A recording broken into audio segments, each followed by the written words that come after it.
governments can justify the use of power to protect borders against those who seek to invade their borders with the declared intent of taking over their country. I think that is the very definition of sovereignty.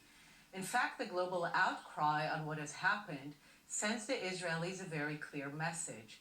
No matter, even if you retreat to the 1967 lines, the lines that supposedly the Western and international community holds dear, even if you retreat to these lines, as Israel has done in Gaza fully, we still don't think you have a legitimate right to exist even within those borders.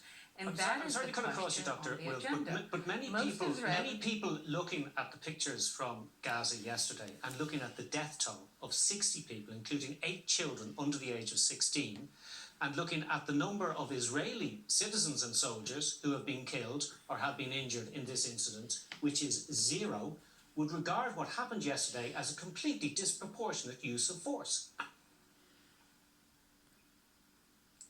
I assume you would have been more pleased and happier to find that more Jews had been killed in the process. That is an outrageous thing to say, Dr. Wilf. That is an outrageous thing to say. Excuse me, Dr. Wilf. That is an outrageous thing to say. Oh.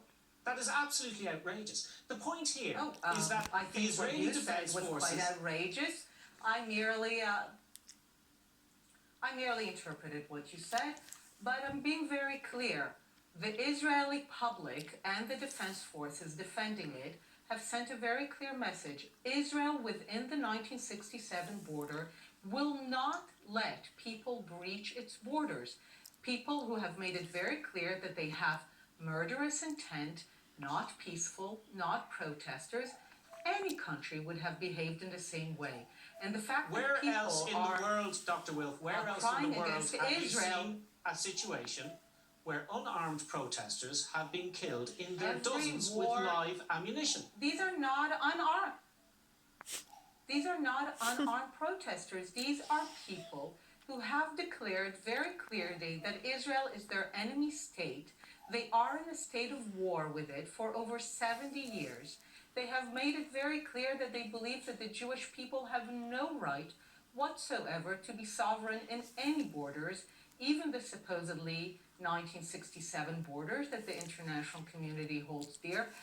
Every country in the world would be very clear that its borders are sacrosanct and that people who are its enemies are not allowed to invade it with the intention of killing and taking over the country that they are invading. That is the very basic of international law, community, and sovereignty. The fact that the Jewish people are again and again denied that right. The fact that the international community, after Israel retreats to the 1967 lines, we were supposed to see massive backing. We were promised that if Israel retreated to the 67 lines, the world will be with it in defending its borders.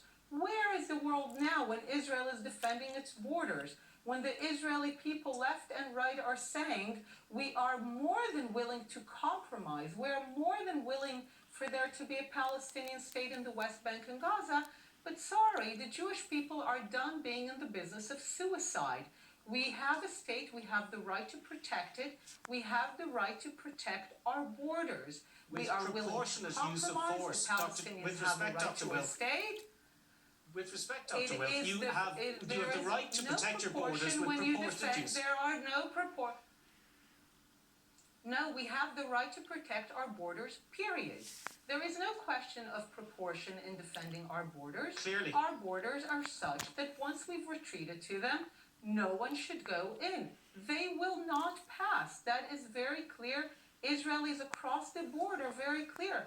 We protect our home. No one gets to invade our home. I don't know why you think it's legitimate that people with armed murderous intent will invade the home of the Jewish people. Do you think any of the 8 children aged under the age of 16 had murderous intent?